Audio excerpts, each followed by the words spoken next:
Ngayon po si Cassandra Lee Ong, naka-release ho siya.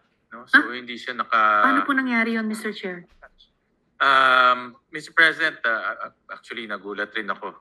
Mr. Chair. Pareho ho tayo nagulat kasi tinututukan ho natin tong case before.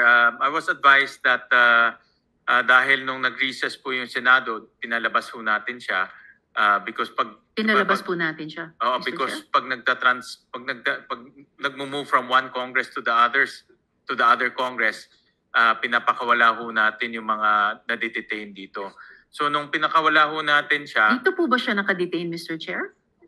Nung panahong iyon? Parang hindi ganun po recollection ko, Mr. Chair. Please correct me if I'm wrong. Mr. President, I was also asking sa House pala, sa House.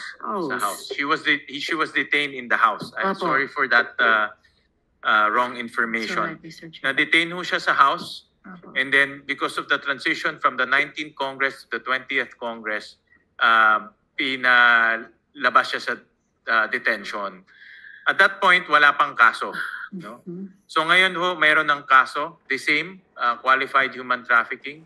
Unfortunately, because nung nakalabas siya, tsaka lang na-filing kaso, at large siya ngayon. No? Wow. Mr. President. Parang, So meron na siyang kaso ho sa